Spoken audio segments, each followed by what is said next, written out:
What is up, guys? It's Verns back here again with another Supercoach video. This time it is the AFL Round 4 review. Honestly, pretty good week for us. We dropped to 1982, went up 5,000 places, sitting at 11,388, and honestly, I thought at the end of this week, this is perfect. I think our team's sitting at a great position. I think we've talked about it many times. Our team, it's mid-pricer heavy. It's meant to take advantage of round like 5 to 11, in between the first buys and before the second buy sort of thing. So I was feeling pretty good about this rank. As bad as it may look to some people, I think it's a great position to be in, considering I thought the team I have was really, really good.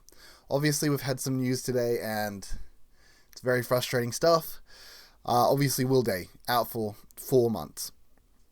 That's insane. That's insane. I mean, starting him and holding him through this, that was purely off the back that I felt like when he came back, they came into an easier run and he was going to go bonkers, and I wanted to be on that, and so we've missed it.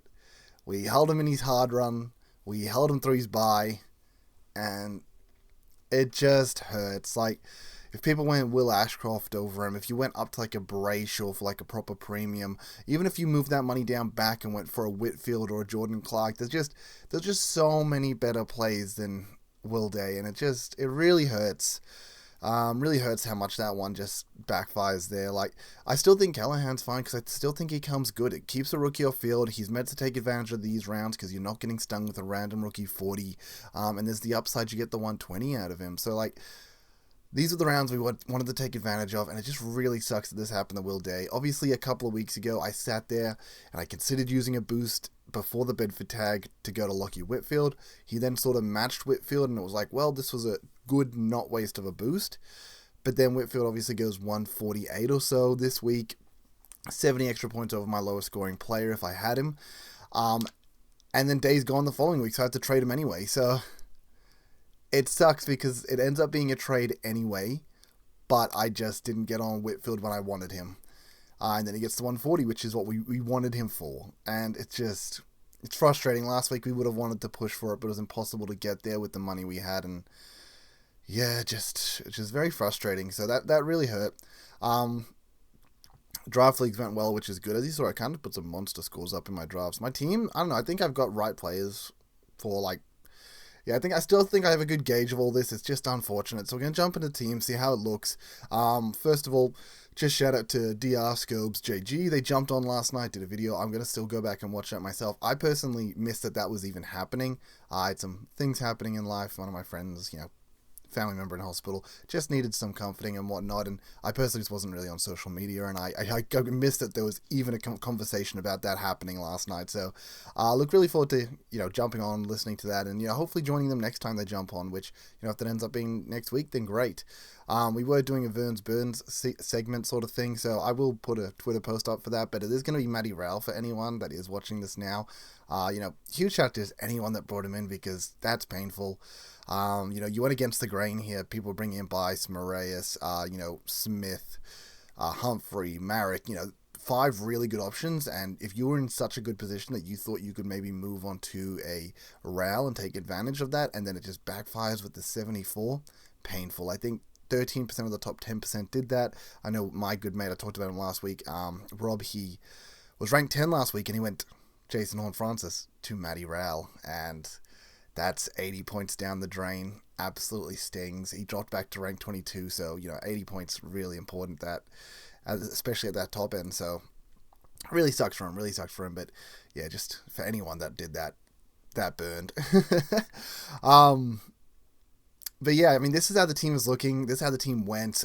It was great to get some. I'm just going to start with Luke Parker at the flex. It was great to get some reward out of Luke Parker. I've talked about it all season. He was priced at 63. If he goes 80 plus, I think it's good. 90 plus is like great, fantastic pick sort of thing.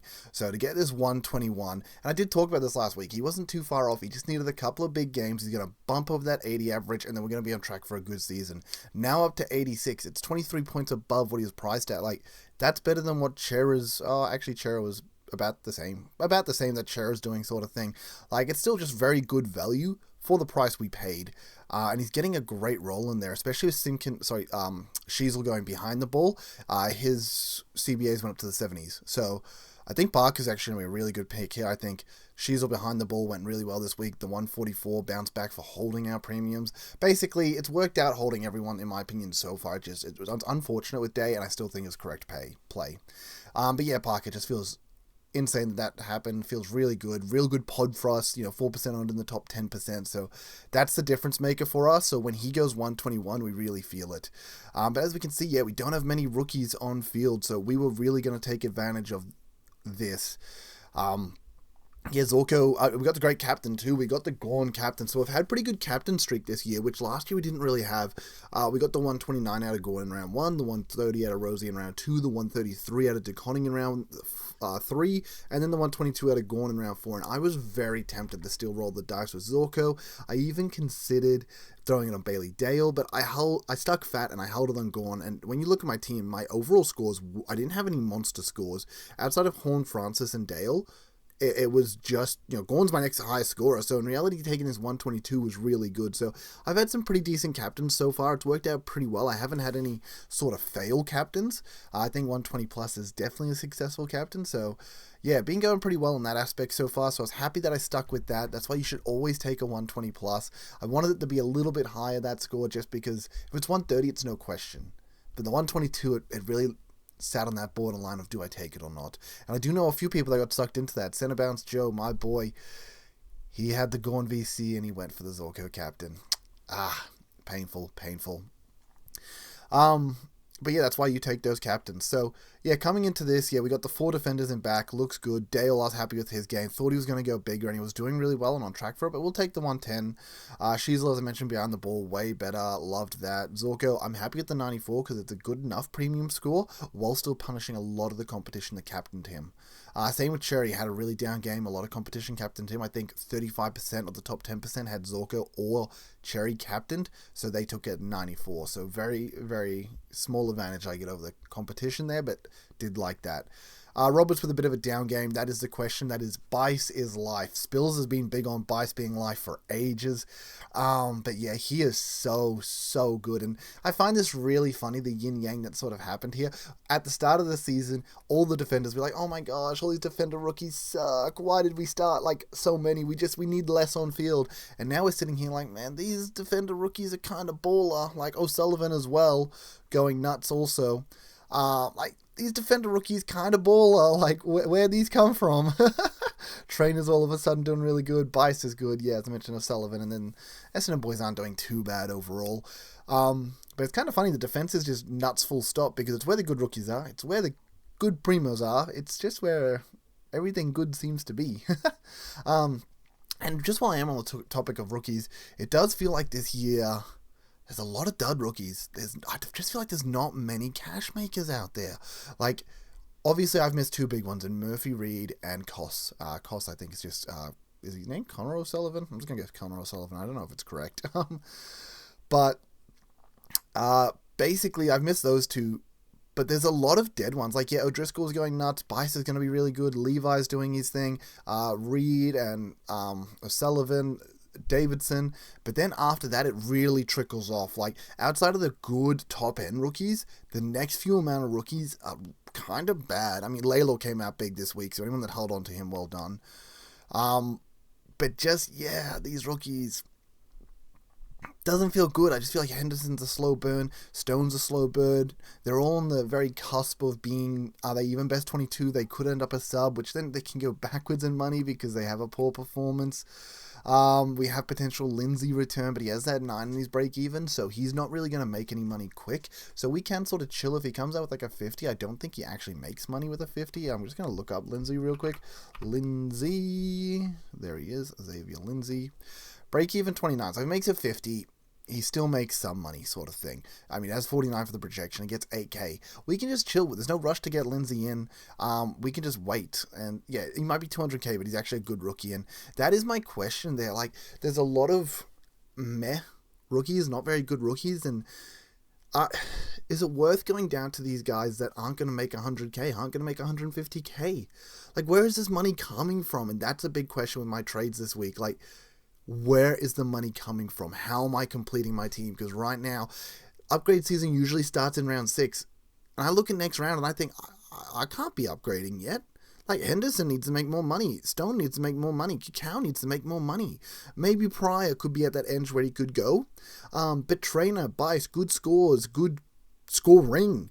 Like, I don't want to move them out yet. They need to make more money. They're doing well. Same with Davidson, Ashcroft. So, the good rookies, we don't want to move out because they're getting good on-field scoring and they got a lot more money to make. With the bad rookies, it feels like they don't actually have that much more money to make and they're not scoring well. So, yeah, something to definitely consider this week. Where are we getting this money from? And it might just be a slow burn and accepting that the good rookies just have to go a bit earlier than I wanted them to. But yeah, sorry, that was pretty quick. Sort of real quick sidebar there. I say real quick, it was not a quick sidebar, but that was my sidebar there. Pryor's back this week. Reed's back this week. Yeah, rookies are fine. They're going into Melbourne, who just gave up a ton of points to defenders. So, yeah, I mean, maybe they could actually perform quite well. Rosie with the 76, it's fine. He had a tag most of the game. He also had that goal at the end that he missed. If he kicks that goal at the end, he's going close to 100. Instead, it dropped short and got intercepted, which I'm pretty sure is just a clanger instead. So, yeah, painful there. He could have easily gone 100 plus. I'm pretty sure it actually was. Oh, man, who was it? There was someone in this game. Someone in my team. I'm going to say it was probably Rosie, but that clanger at the end that got marked, he was actually on like 78 or 79, and then he went down to like 72, and then had to get another disposal, get to 76 at the end. So, instead of going... He lost basically 6 to 7 points to the clanger at a close game at the very end, where if he kicks the goal, he probably ends up going bananas. Speaking of Sinclair, he obviously kicks the sealer at the end of the game, and you finally think Sinclair's having a down week, and this is good for any of us that didn't get on him. He's expensive too, so we want him to have a down week and go back in price, but kicks a sealer and he goes from like 84 to 110, and you're like, well, great, now Sinclair's gonna have a good game again, which is annoying, but then also he's gonna keep his price high, and god damn it, Sinclair. It is what it is. Oh well. But yeah, Chera 99 just chugging along, Oliver 98 chugging along, Finn Callahan. I'm pretty sure he took a tag here again, which is really unfortunate, but it's fine. He's going into Norwood Oval, which is like the smallest ground in I'm pretty sure all of footy, which is also really awkward for Whitfield, because I wanted to get Whitfield in, and Whitfield into St Kilda sounds amazing, but then Whitfield, an outside player on a very small ground, doesn't sound amazing. It feels like the small ground might counteract the effect that St Kilda's leaky in defence. So, yeah, that's unfortunate there. Could be good for Callahan. He has a good inside-outside game. His CBAs are really high, in the 70s. I'm banking on him to bounce back, so I got faith in him. He might wear the windy tag. It's unfortunate if he does, but yeah, once again, if he's popping out 70s, it's better than me having, Moraes score on field, Henderson score on field. It's still better than that. So, yeah, it's fine.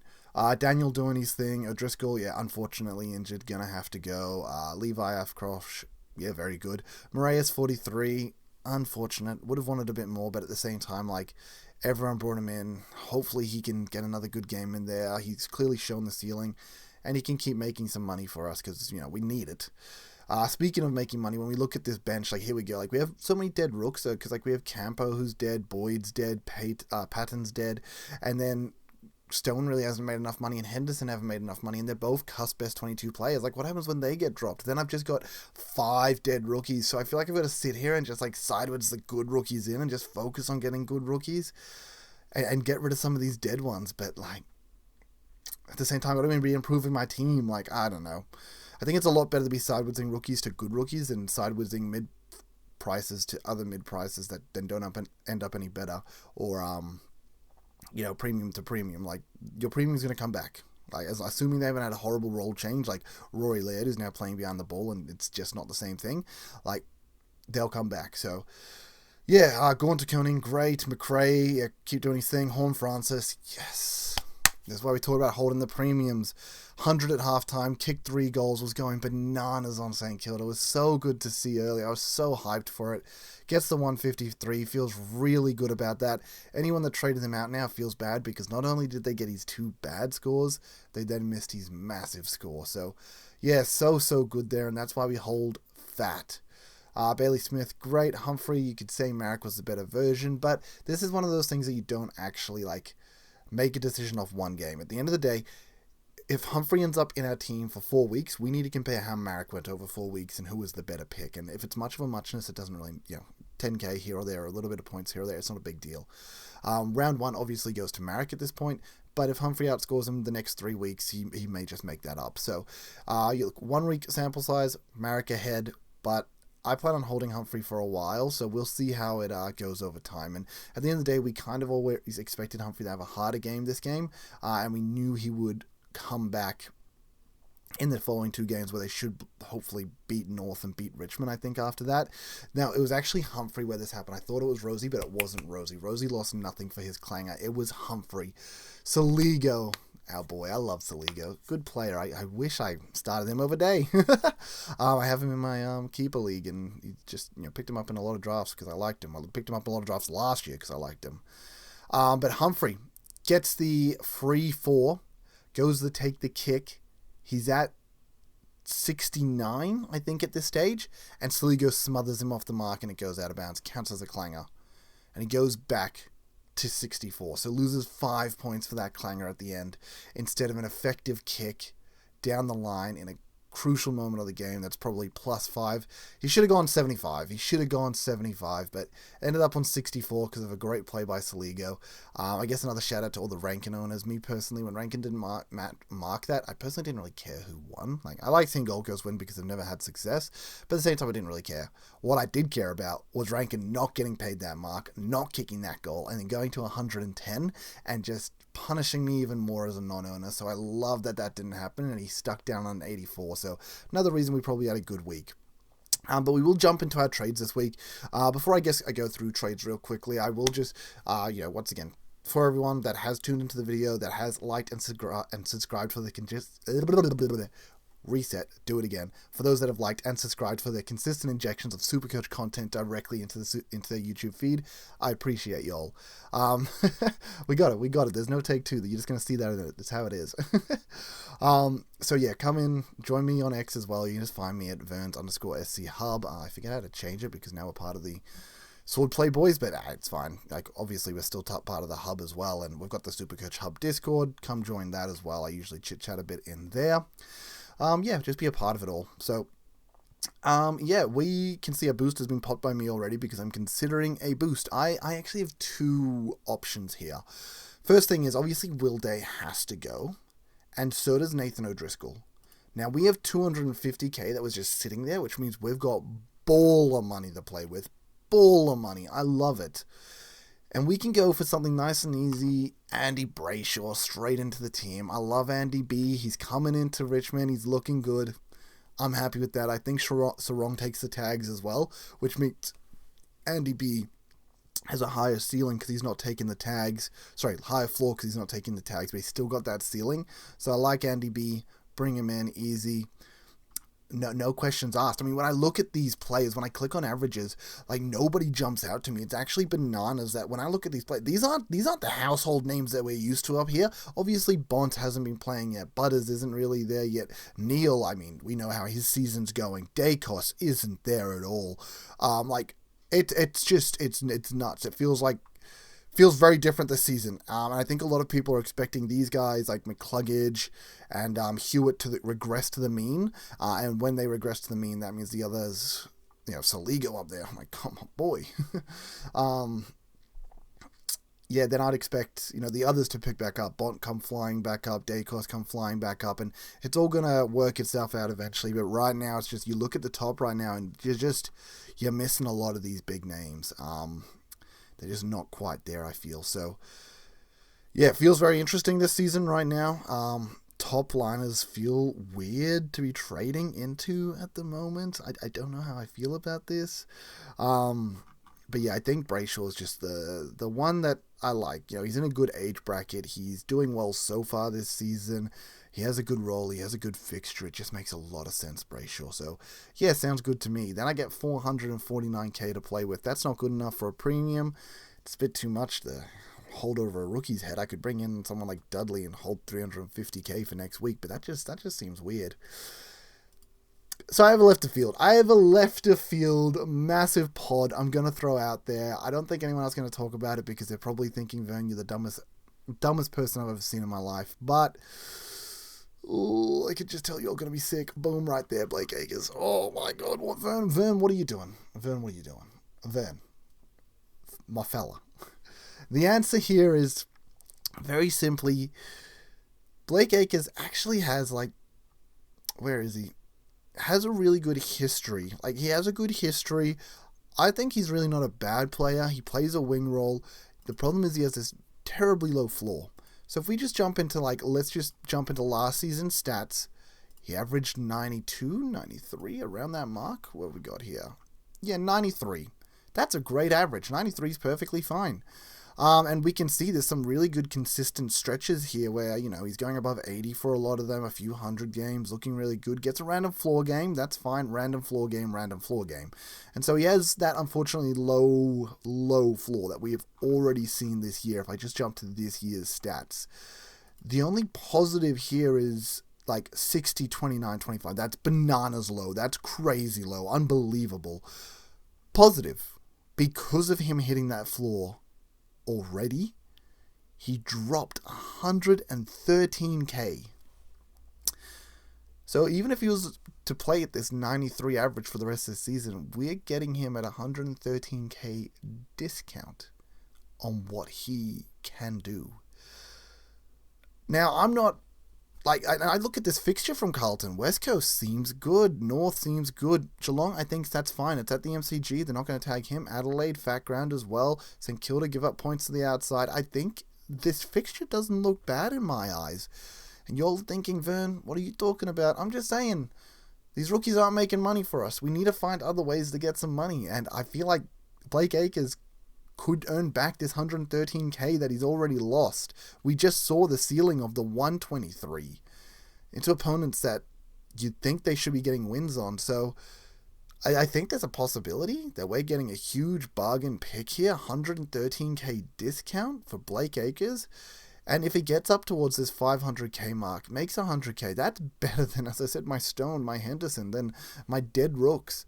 Good on-field scoring if he's doing that as well. So we get some good on-field scoring, and we get the money increase, and then we easily just upgrade him for 100k. Boom, easy flip. It's not a one up, one... I mean, it's still technically a one up, one down, but it's a lot less money being invested. Obviously, the negative there is what happens if he hits a few more floor games, loses another 100k, and you're sitting there like, damn, I messed up. But I know, Carlton are in awful form. You'd think they have to beat West Coast, so I think Acres could have a good game here and then bring it back. I mean, they have him averaging... What? Oh, that's the average against opponents. Sorry. So even with these projections, like, they don't even have him going above 80s for any of these games, really. Like, yeah, he's going to plateau on price if he plays at the 60 to 50 level, but just saying, like, he could get back to that 500k level. So I think he's a sneaky left-of-field option that it's very unconventional. It's unconventional. Nobody else is probably looking at this angle. Nobody else is even considering it. Most people that even see this would think, Vern, you're actually just so dumb. There's no way that works out. I'm just throwing it there as an idea. So that's idea number one. We run with Blake Acres and Brayshaw, which I don't think looks too bad. I mean, let's just complete the team real quick. Let's see how this looks. Looks good. We flick him on field. We have only the one rookie in midfield, 2 in defense, and yes, 2 in the forward line. One of them will drop out, meaning that we have 4 rookies on field. Not bad. Next week with the 60k, we can go up to Stewart as well. So as much as I talked about, you know, who can I go to, I can still go to the very cheap premiums or the premiums that have lost some price. Yeah, I think he's a shout. Just throwing it out there. Left of field option. Now, the other thing I'm considering, probably more likely to happen, I'll be honest, I've looked at it, and it looks pretty good. It looks pretty Gucci, I gotta be honest. So, it's going to be Vernon Boost, it's going to be Day Out again, it's going to be Avoyo Driscoll. This one's going to be, I don't want to lose one of my defenders that has really good break-even, so we're going to be giving up Kikau, which maybe isn't the best play here, but I just need someone with that like 180 price tag, and you're going to see why. Unfortunately, with this, I can't afford to go Brayshaw. He's too expensive. But we're going to move Parker up just so that we can technically look at everyone on the list. We could go with Jordan Clark. I think that's pretty spicy. Jordan Clark's quite nice. We still get 660k to play with. And sorry, I need to be looking at averages. You could go for a Tug Miller. And that might not look like enough money for someone, but with the new prices of players, it actually is. And we could go for a cheeky Dudley. I'm just going to look at break-evens because it's being too hard for me. Dudley. Isaiah Dudley. And it leaves exactly $300k in the bank. Sorry, $300 in the bank. Which is, yeah, pretty wild in itself. I could go down to someone like Saligo technically and have an extra 60k. Help me get the Stewart next week. This might be a bit harder to get the Stewart. I might have to give up a bit more of a rookie than I would have liked. But we can just throw Parker on. Very similar situation. We still end up with 2 rooks. 2 rooks, 1 rook, 5 rooks in total. One of them drops up. We only have 4 of them scoring. It gets us Jordan Clark into Richmond, which is really nice. It means that we get Clark for Adelaide as well, which I think will be good. Unfortunately, there's a 130 break even, which is crazy. We get him into, Richmond, Melbourne, Adelaide, which feels great, and then in St Kilda. Collingwood, also a very leaky defense. We get 5 great matchups for, defensive designated kickers, which feels pretty good. It just sucks that his break even is so damn high, 130. Definitely losing money with this pick, but only losing it. I mean, technically you could still make 130. You're in the Richmond, so definitely could. Miller's probably the bit of the weird one that everyone's also looking at, Miller. I guess with Miller we got 2 things here. I think he looks really good. I think he generally looks really good, and I always like Miller as a player, absolute workhorse. And if he keeps getting the role he's getting, I can see him being well enough, being towards that top 10, being good enough. So I'm happy with Miller, as I think will be a good enough mid-only. And in the event that he gets pushed forward a bit more, I think we're probably looking at a top 6 forward. If he gets put forward, obviously that's going to decrease, maybe this average of 113, let's say, he goes for the year, it's going to decrease him down to a 105. But honestly, we got McRae, Smith, Daniel, he's not even going at 105. So McRae and Smith that are sitting higher than that. You might have Chad Warner go down there, you might have Petrarca go down there, you obviously have Rankin as well. You'll have others that can test, but I think at Miller, there's a good chance he ends up a top 6 forward in a worst case scenario, or he can test for a top tier midfield spot. So I'm pretty happy with that. He's also one of those guys that he's not going to get the tag. The tag goes to Anderson, so it means that you can always rely on him sort of having a good game because he's always going to get his, always do the work that he does, get in dirty, and just get out a score. He always seems to do it. He seems to get a score. Even this season so far, 129, 128, 108. Looking great. And then North and Richmond, where you could go really good here. That 33 must be an injury game. I don't know, I'd just assume so. There's no way he would do that. Even last year, looking at it, started out the gates good, had his bye, looking really good. This is 111 average. Unfortunate here, and then I'm guessing this is where he gets injured. Misses a bunch of his game, and that's why he gets up down to a 102 average, and ends up making him a lot more affordable in reality, because even before this injury game, he's sitting at a 107 average. So, I think Miller... he got 14k, but he's still underpriced for what he can do. He's already shown it this year, and I think he's just a good pick. I just like him. I think he's more consistent than Rao without the tag Anderson gets. Maybe doesn't have the ceiling of Anderson, but I like Miller as a player a lot. So I'm gonna, I like this setup really well because the other one, it brings in obviously Brayshaw, I think is going to be top 8 full stop, so no questions asked. But then we get maybe the speculative Blake Acres, which is a bit questionable and a lot more unconventional, or we get the more conventional 2 premiums come in. We go 2 rookies out, 1 mid-pricer, 2 premiums, and 1 rookie in. So it's definitely a team improvement. We definitely got 1 extra premium than what we had. And on top of that, that's just because we had the 250k in the bank, but then on top of that, we got a mid-pricer, debatably a mid-pricer in Day, who hopefully would have been a keeper, but premium, whatever, into up to Clark or Miller. So once again, to another premium. So it is definitely an increase in the team. I think the team looks really good doing this.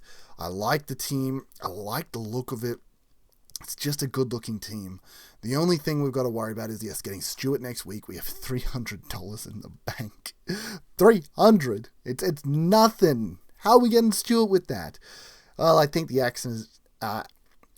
option is most likely Jackson Pryor is probably going to go out. Hopefully he can have a decent game. Get to this 230 range. I think it gets to 60. It's like 230, 235. him going to a 450k Tom Stewart means I need to make up 220k elsewhere though, and that does come into the question that, oh, do I go early on Davidson or something like that, get him out? How do I quite find this extra money to get Stewart upgraded as well? Because yeah, I really liked what I saw from Stewart. Him into Adelaide, I think he's going to stomp Adelaide, and yeah, you could almost go early on him, but I think we play the cash game right now. I could debatably go Stewart over Clark because they both could lose money, and I think they could both go massive though. So I think this is the team I'm going to stick with. I think we're just going to lock this on in. I like the Acres route. I think it's a left of field route that's generally worth a shout. But I really like Miller and Clark, and that just makes me feel good. And the funny thing is about these defenders I've been sort of targeting, it's all about the St Kilda fixture, which is really funny. So we wanted Whitfield this week for St Kilda, but obviously on Norwood Oval actually isn't as good as we wanted. We got Bailey Dale for this week. We got Zorko for this week. We've always planned on targeting Clark to get him for this week. So, yeah, look, we've got St Kilda with 3 out of the next 4 games with our defenders. So we got some good VCs there. The only problem with Clark is I don't know if I want to see him. I don't think he quite has the ceiling I want. So I think I'll go VC Miller into North. Might be a bit questionable. And I think DeConning has to be in talks with West Coast. Hopefully Pittman's not named, because if he's named, that's going to be a nightmare. I'm assuming Boyd's not going to get named, so he can just be my loop for the round. Yeah, I mean, the obvious shouts here, Adelaide into Geelong. I think there's a good chance one of the Geelong boys goes huge, but it is a 5-day break for both teams. I like Stewart. Obviously, you have Smith as well in there. I don't know. Maybe Dawson could be taking some attention, though, so I don't know about that. Collingwood into Sydney. I just don't really have one I want to choose here. Obviously, Nick Dacos probably going to get the Jordan treatment. Pies give up a lot of points to designated kickers, so maybe Roberts could be good, but with the effect of bites, I just don't know. And then we get Gold Coast into North, and that's where I think, oh my goodness, I cannot do Miller and DeConning. I just checked those games. They're only an hour apart. Okay, Miller's out of the loop. It's not happening. DeConning, we'll take it. This is, you could go for a Sheasel into Gold Coast. Yeah, you gotta really toss up these 2 games together. So you got Sheasel into Gold Coast, Miller into North, Anderson into North. Then we're going to have TDK into West Coast. I think that's really the only one. Don't know if there's anyone I love in this Bulldogs-Brisbane game. Don't love anyone in the Melbourne-Essendon game. Freo, if you have Sarong and Brayshaw, I think they're the easiest fullbacks of the round. It was actually one of my big temptations as to why I wanted to bring Brayshaw in, just to stick the C on him. Maybe I do have to look at a Clark C here. Look, hopefully DeConning just works and I don't have to think about it. Maybe I do just go for a Baz VC into a DeConning C this way. That might be the option for me personally. St Kilda into GWS. As I also mentioned, it's a small ground, so I feel like it's a bit awkward for Callaghan and Whitfield. I think it's going to be a really good game for Green. Unfortunately for McRae, he could get bedfitted, so that's unfortunate. And then Port into Hawthorn. McGuinness could get Rosie or Horn Francis. It's just too scary doing it to them. And Hawthorn, we just lost Day, so we got nobody there. So, yeah, it's actually a really, really, really hard round for captains, in my opinion. I think I might just go Baz Smith into DeConning and leave it at that. If I bring in Brayshaw, then it's going to be DeConning into Brayshaw, which, I definitely highly recommend. But that's going to be it for the week, guys. Look, I'll talk to you guys next week. I appreciate all those that did stick around for the end of this video, all my rambling, all my ranting, everything I've gone through. But I think it's some good content. I think I've talked about some relevant shit. Maybe I lost everyone on the Acres train, but it is what it is. Anyway, till next week, guys. Peace. Later.